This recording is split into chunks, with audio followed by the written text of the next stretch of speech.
So my name is Brenna McKinney. I'm Colin. I'm Mary Elizabeth. I'm Danny. And our presentation was on the evolution of tetrapods to what we know today as snakes. Now, unfortunately, there is not a lot of evidence for snakes. There's just not a huge pool for snake fossils, just based on where they lived. We know that they began developing roughly 112 million years ago, but the oldest fossil that scientists have been able to find and study in depth is about 90 million years old. So unfortunately, there's a few gaps in the information because, like I said, there just isn't a lot to go off of. So, but based on what we have, we think that we can present it to you in a way that makes sense and kind of present to you what people have found and kind of see where it can progress and where we can take it from there. And so all the snakes we have and we're going to talk about have the same general body plan. They have the skull, the hyoid, the vertebral columns, and the ribs. The hyoid is a bone in the back of the head around where the neck would be. It houses the muscle for the tongue for movement, but each different snake on the board has a different feature about it. So the Coniophis precedens has a fixed jaw, which then changed later in the Cretaceous period with the Sanja indicus, which had an unhinged jaw, so it could swallow dinosaur eggs. So you would need an unhinged jaw to swallow a dinosaur egg. It's huge. Then we have the Pachyrhacus problematicus, which was an aquatic snake, and to decrease buoyancy, it actually had thicker ribs and vertebral columns to decrease the buoyancy. And then we have Tetrapodopus, which was the complete fossil was found in 2015, and it was named in 2015. Tetrapodopus literally means four-legged snake. And then we have present-day Python regis, which has remnants of a pelvic girdle. And just going off on some of these characteristics that Colin was discussing, like I said, since there is not a lot of fossil evidence, we don't know exactly where snakes would have derived from. A lot of scientists believe it is the lizard, as you can imagine, for the many similar physical characteristics that they have. And as Colin talked about, one reason that people believe that snakes at one point were tetrapods was because if you look at a snake today, they still have the presence of a pelvic girdle, which would have been used to support the legs, which is very similar, like we said, in lizards. And so they were actually able to take one of the fossils of a snake called D. patagonica, which we think is the closest relative to what we see as a snake today. And they were able to use synchrotron radiation computed laminography to really study this. So what they were able to do was take the fossil and they took a 2D image of whatever was there, and then based on that 2D image, they constructed a 3D image. And they were actually able to look at all of the bones and where they connected. And what they found, which was really interesting, was because a lot of people once believed that snakes lost their legs due to the fact that they went into the ocean and became aquatic. Well, this was very groundbreaking because what they had found was that, and you can see here in the picture, that this particular fossil had a lot of the same inner ear structures as mammals today that burrow underground. So, and one of these, for example, was a slender semicircular canal, which I'm not exactly sure what they were used for, but we think it was used for kind of equilibrium purposes when they were going so deep underground. So that was what really kind of pushed people to believe that snakes evolved from creatures that were on ground as opposed to going into the water. So that really kind of helped move that research forward and kind of develop it in a different way than what was previously seen. Okay, so focusing on the embryology of a snake, so much of the development of an embryo of a snake really focuses and revolves around Hox genes and what they contribute to the embryo.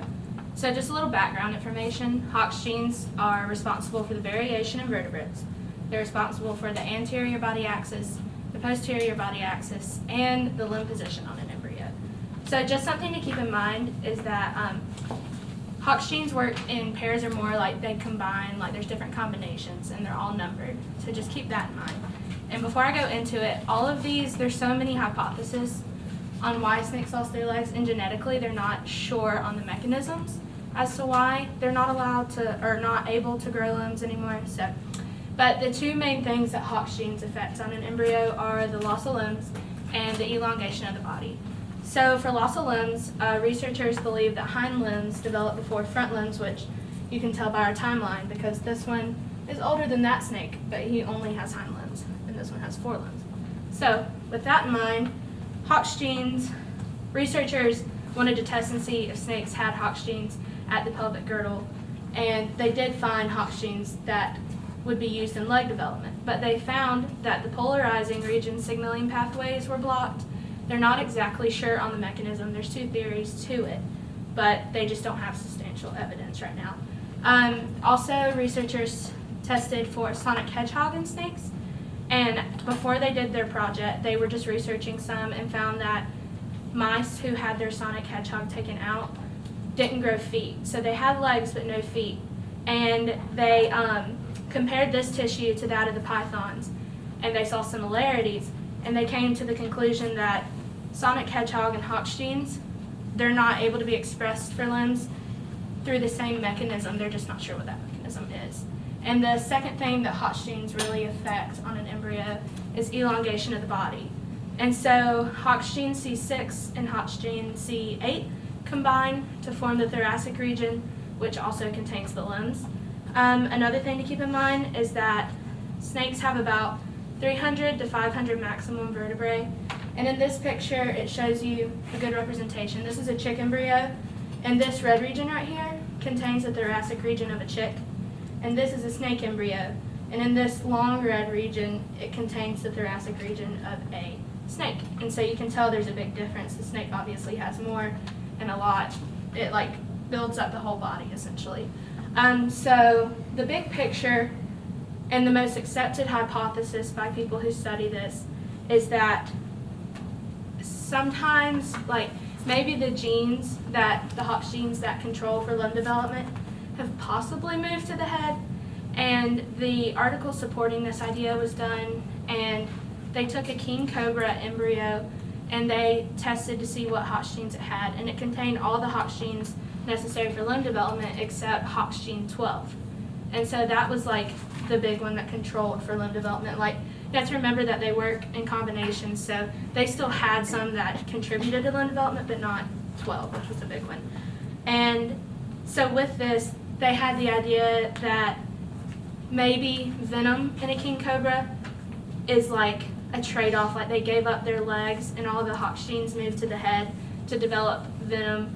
So it makes sense, because if there's a mouse and you have a snake, it's better to immobilize your prey and give up legs than to have legs and not be able to immobilize their prey. So venom is a good way to eat your prey and like immobilize it, but that's just one hypothesis. There's many out there.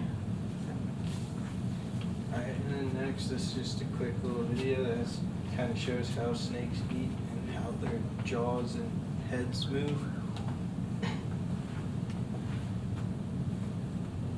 So as you can see, the snake's jaws and head is growing significantly larger to consume the egg. And part of what that is that's called cranial kinesis. It has to do with the movement of an invertebrate's head, or just an animal's head in general. In snakes, the jaws actually kind of almost attach in order to swallow or consume prey that is larger than their head.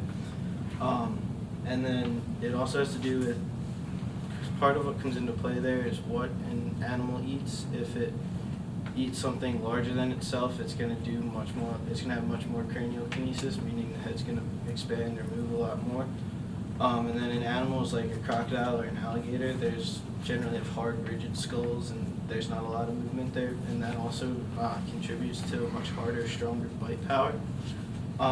And then with fossil evidence, there's in the Pachyrhacus and the H. terrasanctus, it has to do with, in the H. terrasanctus, they looked at kind of how the skull to classify it as a snake fossil, they kind of looked at how the skull would have eaten something, and they looked at how much the skull moved, and that's kind of one of the more base measures that they looked at to figure out that it was a snake fossil. It also had the emergence of more basic hind limbs, which led them to believe that it was part of one of the redevelopment of limbs, so it would have been maybe a second or third time that it emerged. Also, it's believed to be a sister taxon to the Pachyrhacus, which is the third picture on the board. Despite its diverging specializations from the H. terrasanctus, and also one of the more advanced features that they looked at in the H. terrasanctus is the elongated preorbital region, which is actually seen in pythons of today. And then where science kind of could use to go with this is obviously there could use to be more filled in fossil records to kind of see where the limbs dropped and came back.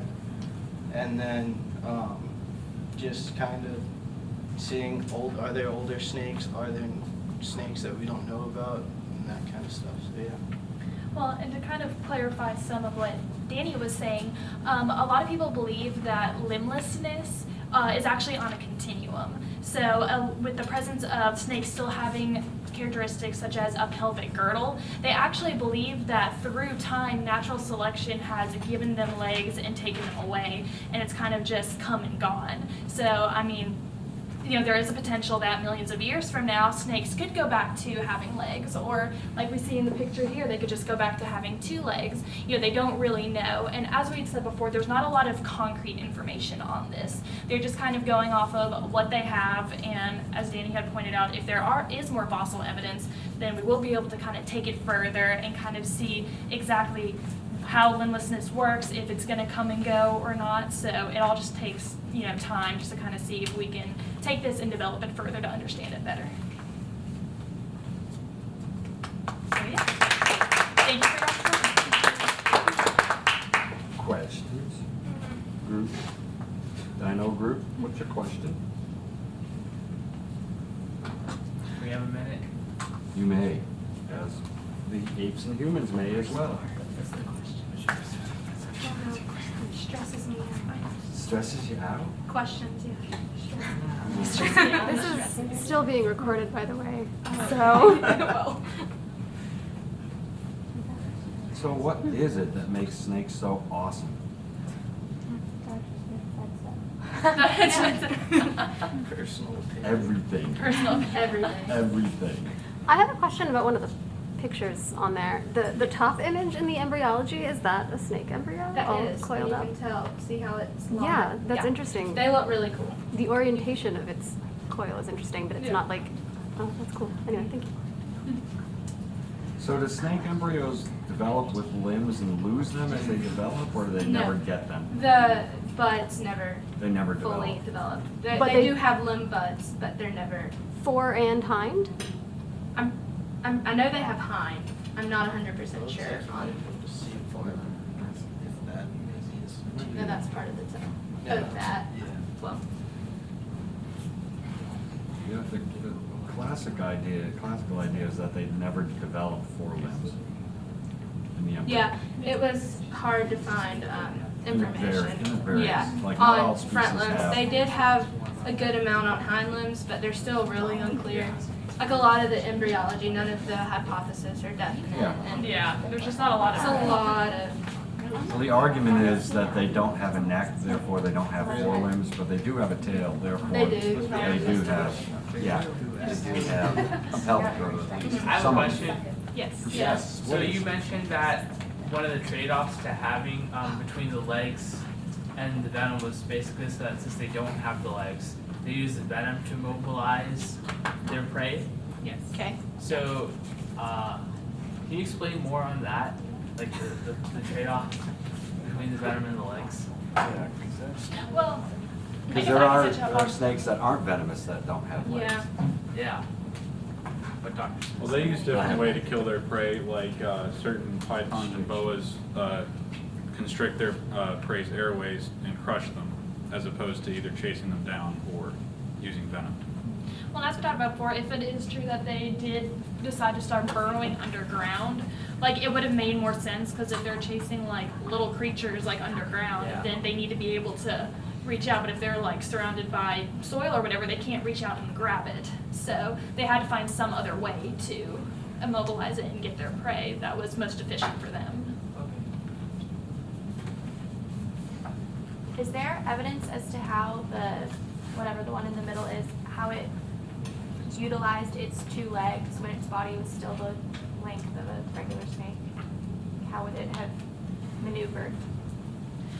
I actually didn't, I think Colin mentioned that it was semi-aquatic. It was Yeah, that's what I semi-aquatic, think. and what helped it decrease in buoyancy was the thicker ribs and vertebral column.